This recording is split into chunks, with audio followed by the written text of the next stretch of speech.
نکاح کی ترغیب دی جائے، اور جتنی رسمیں غلط رواج پا چکی ہیں جن کی وجہ سے نکاح میں تاخیر ہوتی ہے، ہماری بچیاں بوڑھی ہو جاتی ہیں، نکاح کے لیے وسائل میسر نہیں ہوتے، والدین کو جہیز دینا ممکن نہیں ہوتا، بارات کو کنٹرول کرنا سنبھالنا ممکن نہیں ہوتا، دیگر رواج پورے کرنا مشکل ہو جاتے ہیں، تو جس وجہ سے یہ پرابلم آتے ہیں۔ تو ضرورت اس امر کی ہے کہ معاشرے میں ایک آگاہی مہم پیدا کی جائے، علماء اس میں کردار ادا کریں، اساتذہ کردار ادا کریں، پروفیسرز اور معاشرے کے سماجی فلاحی لوگ اس میں مؤثر کردار ادا کریں کہ نکاح کو آسان بنایا جائے اور جو خلاف شرع رواج ہیں ان کو یکسر ختم کر دیا جائے، اور یہ بات گورنمنٹ تک پہنچے اور گورنمنٹ بائی آرڈر ان پر بین لگائے تاکہ جہیز کی لعنت سے معاشرہ بچ سکے، بارات کی دشواری سے معاشرہ بچ سکے، اور دیگر مہندی یا دیگر رسومات سے معاشرہ بچ سکے، اور جب بچی کا نکاح ہونے لگے تو والدین کو کوئی کسی قسم کی پریشانی کا سامنا نہ کرنا پڑے۔ وہ آلریڈی اس وجہ سے ہی پریشان ہے کہ وہ بچی دے رہے ہیں، لیکن یہ پریشانی سینکڑ ہو جاتی ہے۔ فرسٹ اور بڑی پریشانی یہ بنتی ہے کہ جہیز کہاں سے ارینج کریں، بارات کو کیسے سنبھالیں، دیگر رسمیں کیسی پورے کریں۔ تو اس کو ختم کرنے کے لیے ہمیں اقدامات اٹھانے چاہیے۔ جہاں تک تعلق دوسری شادی کا ہے، اسلام اس کے لیے اجازت دیتا ہے، یاد رکھ لیں حکم نہیں دیتا۔ اس کی وجہ یہ ہے کہ فطرتاً، اور آج سائنس بھی کہتی ہے کہ خواتین زیادہ پیدا ہوتی ہیں، اور آج بھی معاشرے میں خواتین زیادہ ہیں لوگوں کی نسبت زیادہ ہیں، تو جہاں عورتیں زیادہ ہیں تو اب اس کا کیا حل ہو سکتا ہے؟ دو ہی حل ہیں، یا تو یہ کہ مرد دوسری شادی کرے، یا دوسرا حل یہ ہے کہ وہ عورت بازار کی زینت بنے۔ تو ان دونوں میں سے جو پسندیدہ عمل ہے وہ یہی ہے کہ مرد کو دوسری شادی کرنی چاہیے۔ اسلام انہی وجوہات کی بنا پر اجازت دیتا ہے، اور دوسری وجہ یہ ہے کہ اسلام اجازت کیوں دیتا ہے کہ معاشرے کے اندر ایسے عوامل زیادہ آتے ہیں جس میں مرد کی ڈیتھ ہوتی ہے، اور لامحالہ طور پر مرد مرتے بھی زیادہ ہیں۔ تو اب جو مرد مر گیا تو اس کی بیوہ ہے، اب اس کو کون اڈاپٹ کرے؟ اس حوالے سے اسلام نے اجازت دی ہے کہ جو مرد حیات ہیں وہ دوسری شادی کے طور پر اس عورت کو اپنائیں۔ ہمارے پاکستان میں جو چند برسوں سے میں نے ریسرچ دیکھی تھی پہلے، تو 3 لاکھ تھے تب چند برس پہلے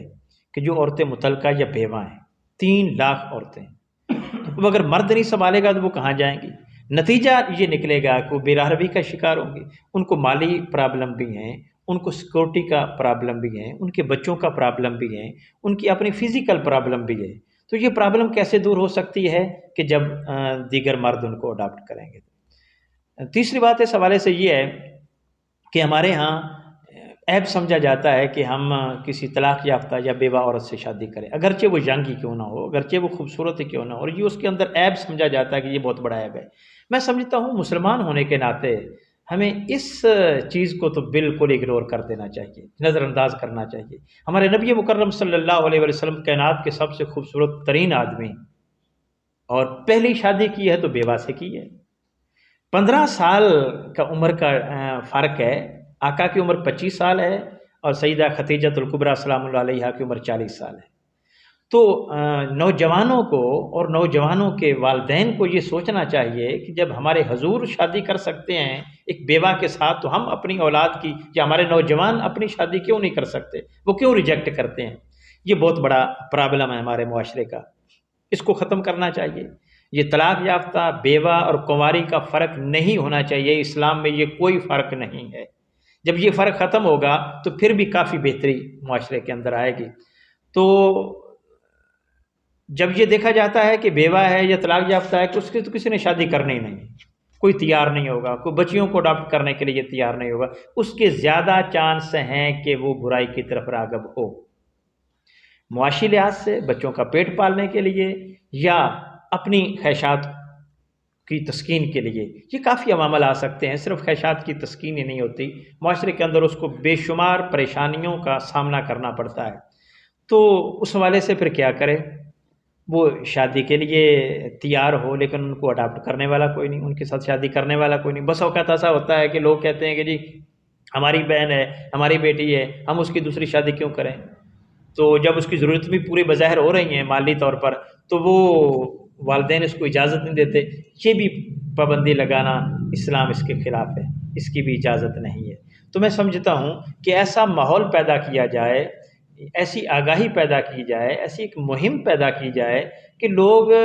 شعور پیدا کریں اپنے اندر، لوگ شعور کی آنکھ کھولیں، لوگ پڑھیں، لوگ سمجھیں، لوگ ضرورت محسوس کریں دوسروں کی، اور پھر اس کو جائز طریقے سے رواج دیا جائے۔ ایک یہ بھی سوال کیا جاتا ہے کہ جی وہ بتائے بغیر شادی کر لیں۔ یاد رکھ لیں اسلام میں ہر اس چیز سے نفرت کی گئی ہے جو دوسروں کے لیے اذیت کا باعث بنے۔ اگر جہاں تک ہے ممکن یا اجازت ہے کہ اگر بالغ مرد ہے یا بالغ عورت ہے وہ اپنی مرضی سے شادی کر سکتے ہیں، فتویٰ اس میں ہے، لیکن اگر والدین کو بتائیں گے نہیں، بغیر معاشرے کو بتائیں گے نہیں، تو اگر شادی کریں گے تو اس میں بہت ساری قباحتیں آئیں گی۔ وہ بچے جب پیدا ہوں گے تو وہ پھر کہاں جائیں گے، اس جائیداد کا وارث کون بنے؟ تو اس حوالے سے کافی پرابلمز آتی ہیں، پھر اذیتوں کا سامنا کرنا پڑتا ہے، پھر فتنہ فساد ہے۔ تو بہتر یہ ہے کہ یہ چیز آسان کر دی جائے اور لوگوں کو موٹیویٹ کیا جائے۔ اصل میں مسئلہ یہ ہے کہ ہمارے برے صغیر میں دوسری شادی کی اجازت نہیں دی جاتی، معاشرہ اجازت نہیں دیتا، والدین اجازت نہیں دیتے۔ اس کی وجہ یہ ہے کہ ہم ہندوؤں کے ساتھ رہتے تھے، اور ہندوؤں میں تو ایک رواج تھا کہ وہ ایک عورت کے بعد اگر ایک مرد مر جاتا ہے تو اس کی بیوی کو اس کے ساتھ ستی کیا جاتا تھا، اس کو مار دیا جاتا تھا کہ اب اس کو زندہ رہنے کی بھی ضرورت نہیں۔ اور آج اگر مارا نہیں جاتا تو اس کو دوسری شادی کی اجازت نہیں، تو بیوہ کو اجازت نہیں، متعلقہ کو اجازت، جبکہ اسلام اس کو اجازت دیتا ہے۔ اور آج کل بھی اس دور میں بھی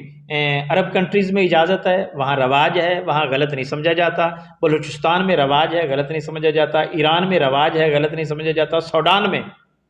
رواج ہے، غلط نہیں سمجھا جاتا۔ سعودی عرب میں رواج ہے، غلط نہیں سمجھا جاتا۔ ہم اس کو رواج دیں تو یہ غلط نہیں ہوگا۔ آقا علیہ الصلوۃ والسلام نے رواج دیا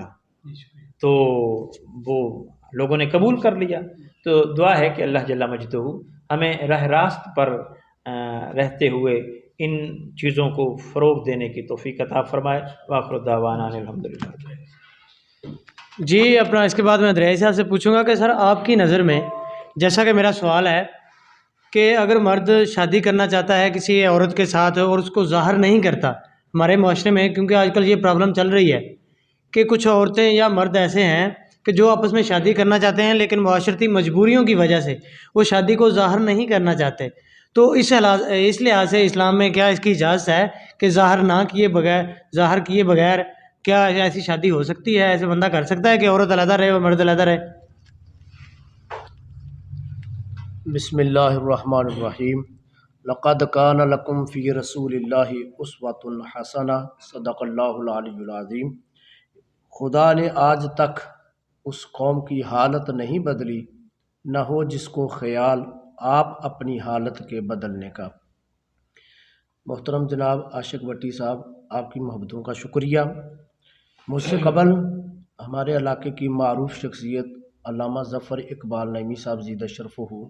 نکاح اور دوسرے نکاح کی افادیت یا جواز اور پھر عدم جواز، اگر عدم جواز بھی مانا جائے اس اعتبار سے کہ جیسے ہمارے معاشرے میں سمجھا جاتا ہے، شرعی طور پر نہیں، ہمارے معاشرے میں سمجھا جاتا ہے، تو اس سے بہت زیادہ برائیاں پھیلنے کا خدشہ ہے۔ اور انہوں نے فرمایا ہے کہ دیکھیں ایک جہیز کی بھی انہوں نے بات کی ہے، وہ بھی پرابلم آتی ہے، اور دوسرا انہوں نے سیدہ خدیجۃ الکبریٰ سلام اللہ علیہا کی عمر نبی کریم صلی اللہ تعالی وسلم کی عمر کے حوالے سے مینشن کیا۔ حقیقت بات بٹی صاحب یہ ہے کہ ہمیں اسلام کے اصولوں کی طرف آنا پڑے گا۔ اگر ہم معاشرے میں بہتری چاہتے ہیں ہمیں اسلام کے اصولوں کی طرف رغبت اختیار کرنی پڑے گی، اور اس کے لیے جیسے حضرت نے فرمایا ہے کہ مساجد میں، مدارس میں، سکول، کالج، یونیورسٹی میں اس اہم ایشو پر، اس اہم ٹاپک پر چاہے سیمینار منعقد کروائے جائیں، چاہے باقاعدہ طور پر اس کو مضامین میں، سبجیکٹ میں، کتابوں میں اس کو بطور سبجیکٹ شامل کیا جائے، تب جا کر کہیں ہماری آنے والی نسلوں میں اس کا ازالہ ہو سکتا ہے۔ لیکن فی الوقت مجھے نہیں دکھائی دے رہا کہ ہم اس یعنی کہ معاشرے کی طرف سے تند و تیز جو ہم پر فتوے لگیں گے اور جو ہوائیں آئیں گی اور جو طوفان اس وجہ سے ہم پر گریں گے، ہم ان کا مقابلہ کر سکیں۔ کوشش کریں گے کہ ہم اسلامی اقدار کو رواج دیں۔ اب مسئلہ یہ ہے کہ عورت شادی کرنا چاہتی ہے، اور آپ کا سوال یہ ہے کہ وہ اپنے دوسرے بھائیوں کو، بہنوں کو، یا اسی طریقے سے معاشرے کے دوسرے افراد کو، اپنے رشتہ داروں کو، اور وہی مرد کا معاملہ ہے، وہ بتائے بغیر شادی کر سکتے ہیں۔ بٹی صاحب، اس کے بہت زیادہ نقصانات ہیں۔ فی الوقت جو معاشرے میں ریشو چل رہی ہے اور ایشو ہے، وہ وجہ یہی ہے کہ اس کے بہت زیادہ خطرات اور نقصانات ہیں۔ کیوں؟ سب سے پہلے تو جناب آپ کی پہلی بیوی جو ہے اور آپ کے بچے معاشرے میں جس کسی کے بھی ہیں، وہی اس کو برداشت نہیں کریں گے، اور سوکن کو برداشت کرنا عورت کے لیے یہ بہت جو ہے نا مشکل کام ہے۔ ہاں، کبھی ہزاروں میں کوئی ایک ایسی عورت ہم نے سنی ہو کہ وہ اپنی سوکن کو اس لیے برداشت کرے گی کہ اس کے اب ماں باپ یا بہن بھائی نہیں رہے، مجبوراً اس نے 2 وقت کی روٹی کھانی ہے۔ یہ مسئلہ ہو سکتا ہے، یا یہ مسئلہ ہو سکتا ہے کہ میرا مرد اب مجھ پہ رغبت نہیں رکھتا، اگر میں اس کو دوسری شادی کرنے کے حوالے سے اس کے ساتھ میں رضامندی کا اظہار نہ کروں تو یہ میرا نان و نفقہ تنگ کر دے گا، یہ زیادہ وقت باہر گزارے گا، دوستوں کے ساتھ گزارے گا۔ چلو یہ تو ہوگا نا، کم از کم وہ میری سوکن ہوگی، وہ سامنے آئے گی جب، تو کم از کم مجھے میرا شوہر تو نظر آتا رہے گا۔ یہ ہے، وگرنہ فروغ دینے کی ضرورت ہے۔ جیسے حضرت نبی پاک علیہ الصلوۃ والسلام نے 4 سے زائد شادیاں کی، انہوں نے قرآن پاک کی آیت پڑھی ہے جس میں 4 تک کی اجازت ہے، لیکن پہلی کے بعد دوسری کو قباحت سمجھا، تیسری میں بھی قباحت، چوتھی میں بھی قباحت۔ نبی کریم صلی اللہ علیہ وسلم نے متعدد نکاح مہربانی فرمائے، حتیٰ کہ غالباً مجھے اگر یہ روایت غلط نہ ہو، مجھے یاد ہے کہ نبی کریم صلی اللہ علیہ وسلم نے 18 نکاح فرمائے تھے، جن میں سے آپ نے اپنی زوجیت میں 9 بیویوں کو رکھا، اختلاف ہے 11 کا بھی، باقیوں کو آپ نے طلاق دے دی تھی۔ اور ان 9 میں سے اگر 9 کوئی رکھیں، جہاں تک ریسرچ ہے میرا خیال میں حضور ایک بیوی ہے جو کنواری تھی، باقی ساری جو ہیں وہ بیوائیں یا مطلقہ تھیں۔ تو یہ دیکھیں نا، میں نے پہلے آیت بھی یہی پڑھی ہے کہ ہمیں رسول کریم صلی اللہ علیہ وسلم کے اسوہ حسنہ کی طرف آنا پڑے گا، لیکن اس کے لیے بڑی قربانی کی ضرورت ہے۔ دعا فرمائے کہ ہم مل کے یہ کام کریں تاکہ معاشرے میں یہ پیغام پہلے سمجھائیں۔ ہمارے ہاں ایک یہ بہت بڑی لے ہوں دوجا ویاہ کرن لگا، لے اینو جناب ہوں پہلی چنگی نہیں لگتی۔ بھئی اللہ کے نیک بندو، ہم اسوہ حسنہ رسول اللہ صلی اللہ علیہ وسلم کے اسوہ حسنہ کی بات کر رہے ہیں۔ اور دوسری بات یہ ہے کہ جب وہ عورت گناہ سے بچ جائے گی، جیسے آپ نے وہ فرمایا ہے، وہ خطرے سے جب بچ جائے گی، تو کتنی اچھی بات ہے کہ ہم رسول اللہ کے اسوہ حسنہ پر بھی عمل کریں گے، سنت مبارک بھی ادا ہو جائے گی۔ لیکن اس کے لیے بہت بڑی پلاننگ کی ضرورت ہے۔ تو میں آپ کے اس حوالے شاہ کوٹ کی نسبت سے جہاں تک بھی پوری دنیا میں یہ پیغام جائے، یہ نہیں میں کہنا بھائی فٹافٹی دوجی بڈھی کر لو، نہیں، پہلے اسلام کے قوانین سمجھو، رسول اللہ صلی اللہ علیہ وسلم کے طریقہ مبارک کو دیکھو، اگر گنجائش بنتی ہے تو ضرور کرو۔ اگر آپ دیکھتے ہیں کہ نہیں یہ لڑائی کا گڑھ بنے گا میرا گھر، تو پھر حضرت نے فرمایا ہے کہ دوسری شادی کی اجازت ہے، حکم نہیں ہے، تو پھر وہاں پہ لڑائی کو روکا جائے۔ لیکن اس کے لیے پہلے بندوں کے ذہن بنانے پڑیں گے، معاشرے میں گھر گھر جا کر یہ دستک دینا پڑے گی، لوگوں کو مسجد میں دوسریاں تیسریاں تقریراں چھڈ کے میلاد مصطفیٰ جائز ہے ہم مانتے ہیں، اسی طریقے سے شان اولیاء جائز ہے ہم مانتے بھی ہیں، کرتے بھی ہیں، لیکن اب معاشرے میں ایسے مسائل جو ہے وہ عوام کے اندر لانا بھی علماء کی ذمہ داری ہے۔ اللہ تعالیٰ سے میں دعا گو ہوں کہ آپ کی وساطت سے لوگ دین کے کما حقہ مسائل جو ہیں ان کو جانیں، پہچانیں اور ان پر عمل کرنے کی کوشش کریں۔ تمنا ہے یہی کہ دنیا میں کوئی کام کر جائیں، اگر کچھ ہو سکے تو خدمت اسلام کر جائیں۔ بہت شکریہ، جزاک اللہ۔ جی اس کے بعد ہمارے پاس علامہ عالم شیر صاحب بھی بیٹھے ہیں، لیکن اس سے پہلے میں جناب عامر شاہ صاحب سے کچھ سوالات کروں گا کہ سر آپ تھوڑا سا معاشرے کے اپنا حوالے سے بتائیں کہ ہمارے معاشرے میں یہ عنصر پایا جا رہا ہے کہ بہت ساری اپنا عورتیں جو ہیں وہ کنواری بیٹھی رہ جاتی ہیں، کچھ اس چکر میں بیٹھی رہتی ہیں کہ جب پہلے جی میری بڑی بہن کا ہوگا تو پھر ہوگا، وہ اسی طرح جو مرد ہیں وہ دوسری شادی اگر نہیں کرتے تو یہ جو مسائل زنا کی طرف جا رہے ہیں وہ اس کا کس طرح خاتمہ کیا جا سکتا ہے کہ اسلام میں تو ابھی علامہ صاحب بتا رہے تھے کہ اسوہ حسنہ پر اگر ہم چلیں تو بالکل بے شک اس میں کوئی شک نہیں ہے کہ معاشرہ اور بہترین ریاست تب ہی بن سکتی ہے جب تک ہم اسلام کے نقش قدم پر چلتے ہیں، جیسا ہمیں شریعت میں، جیسا ہم نے اسلام میں بتایا جاتا ہے۔ اگر ہم تب تک بے روی کا شکار ہی رہیں گے جب تک ہم اسلام کو فالو نہیں کریں گے، جب تک ہم اسوہ حسنہ کو فالو نہیں کریں گے۔ لیکن اس حوالے سے کہ شاہ جی معاشرے میں جیسے کہ انہوں نے بتایا کہ سیمینار ہونے چاہیے، آگاہی ہونی چاہیے، آپ کیا سمجھتے ہیں کہ اس مسئلے کے حل کے لیے معاشرے کو کیا ایسے اقدامات کرنے چاہیے کہ زنا سے جو ہے وہ کمی، زنا کی کمی ہو اور نکاح جو ہے وہ رواج پائے، نکاح زیادہ ہوں؟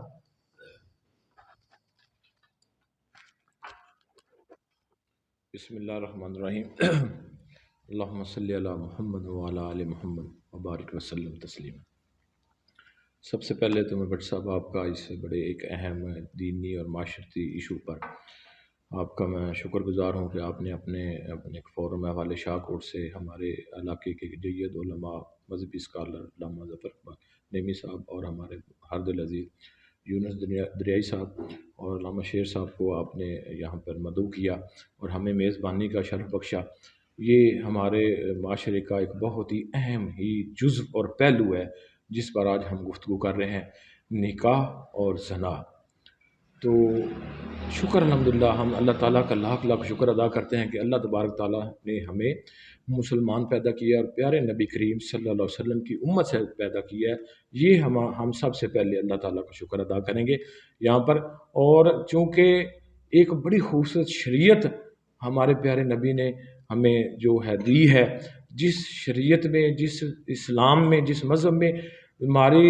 زندگی کا کوئی ایسا پہلو نہیں ہے جس کو ڈسکس نہیں کیا گیا ہے۔ ہمارے پیارے کریم آقا صلی اللہ علیہ وسلم نے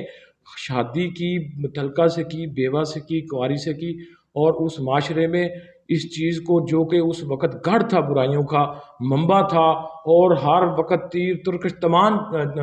جو چلتے تھے، اس میں آپ نے اللہ تعالیٰ کی شریعت کے مطابق، قرآنی احکام کے مطابق معاشرے میں وہ برائیوں کا گڑھ تھا، اس کو ختم کر لی کہ آپ نے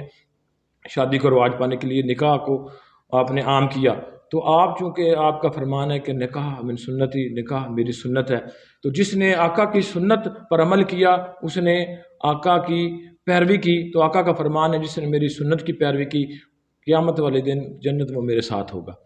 تو چونکہ یہ ایک بڑا اہم موضوع ہے نکاح جو ہمارے معاشرے میں برصغیر میں، چونکہ ہماری آب و ہوا کے لحاظ سے ہمارے معاشرے میں ہماری بچیاں سن بلوغت کو جلدی پہنچ جاتی ہیں،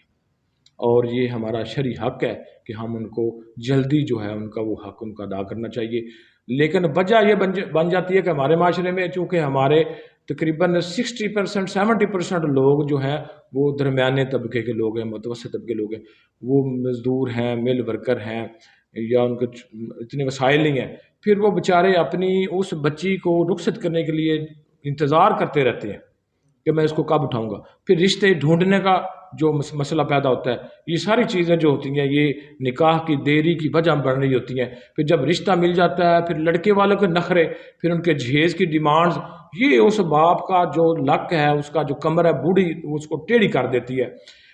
پھر اس کے بعد مقدروں والوں کو اگر کوئی اچھا دماغ مل جائے تو وہ اس کے مقدر ہوتے ہیں۔ تو ضرورت اس چیز کی ہے کہ یہ جو فرسودہ رسومات ہیں، یہ ہندوانو رسومات یہ ہیں، ان کو ختم کرنا چاہیے۔ یہ ختم کر کے ہمیں نکاح کی سنت کو عام کرنا چاہیے۔ دوسرا ٹاپک ہمارا یہ چل رہا ہے کہ اپنا دوسری شادی کا، تو دوسری شادی چونکہ یہ جائز ہے اگر انسان طاقت رکھتا ہے اور اس کے پاس وسائل ہیں اور وہ انصاف کر سکتا ہے، دوسری بیوی کے ساتھ، تو پھر اس کو چھپ کر تو کرنی نہیں چاہیے، اس کو تو بانگ دہل کرنی چاہیے اور آقا کی سنت پر عمل کرنا چاہیے اور اس کو ایک نظیر بنانی چاہیے۔ تیسرا، جب یہ چیزیں ہم اس پر عمل درآمد نہیں کر سکتے، ہم اس معاشرے میں چھپتے ہیں، برائیوں کا سبب بنتے ہیں، تو پھر زنا جو ہوتا ہے وہ رواج پاتا ہے۔ زنا کے بارے میں یہ کہوں گا کہ یہ ایک سنگین جرم ہے، ہمارے معاشرے میں، ہمارے مذہب میں یہ ایک جرم ہے، ایک تعزیری سزا ہے، یہ ایک حد اللہ تعالیٰ نے اس پہ، یہ ایک حدود قوانین ہے، اللہ تعالیٰ نے حد قائم کی ہے، جو اس پر عمل نہیں کرے گا اس پر سزا ہے، جو کہ ہمارے مذہب اسلام میں اس پر حدود مقرر ہے اور اس کے 100 کوڑے ہیں۔ اگر کوئی مرد شادی شدہ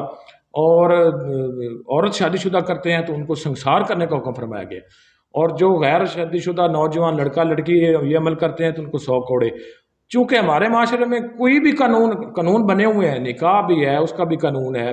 زنا کا بھی قانون ہے، لیکن چونکہ کسی چیز پر کوئی عمل درآمد ہی نہیں ہو رہا معاشرے میں،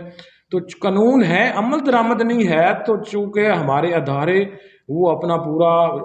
رول ادا نہیں کر رہے معاشرے میں، جب وہ رول ادا نہیں کریں گے تو پھر وہ قانون نہ ہے، نہ ہو تو نہ ہی ایسے ٹھیک ہو گیا۔ تو جب کوئی قانون، اگر کوئی جرم کرتا ہے، کوئی زنا کر رہا ہے، تو اگر اس کو زنا کے مطابق، جس کے مطابق ہمارے معاشرے علماء بیٹھے ہوئے ہیں کہ 4 عاقل بالغ ایک مسلمان جو ہیں وہ اس کی شہادت دیں اس کو، اور آگے بڑی لمبی چوڑی وہ بحث ہے، تو اس پر اس کو حد لاگو ہوگی، اس کے مطابق اس کو سزا دی جائے۔ جب اس پر لاگو ہوگی، اس کو سزا دی جائے گی، تو معاشرے میں زنا نہیں ہوگا۔ جب زنا کی سزا ہوگی اور اس پر عمل درآمد ہوگا تو پھر لہا مالا، پھر زنا نہیں ہوگا۔ جب زنا نہیں ہوگا تو پھر واپس ہم اپنی اصل کی طرف آئیں گے، جو ہماری شریعت ہمیں کہہ رہی ہے کہ نکاح کرو، پھر نکاح ہوں گے۔ آج جو ہمارے بڑے، ہمارے جو ہے نا عمرا شرفا، جو ہمارے جو علاقے کے بڑے لوگ ہیں، ان کے بچے یہ زنا کو تو گناہ ہی نہیں سمجھتے ہمارے معاشرے میں یہ، اور جہاں پر یہ زنا ہے وہاں پر بیماریاں ہیں، وہاں اموات کی کثرت ہوگی۔ یہ دیکھ لیں آج ہمارے جو اموات کی کثرت ہے، اسی وجہ سے تو ہو رہی ہے کہ ہمارے یہ رسم، یہ رواج اتنا ہے کہ ہمیں گناہ ہی سمجھا نہیں جا رہا، اور یہ ہمیں اللہ تعالیٰ سے اس کے متعلق توبہ کرنی چاہیے۔ اور جیسے ہمارے علماء کرام نے بڑی خوبصورت بات کی کہ ہمارے اساتذہ کرام،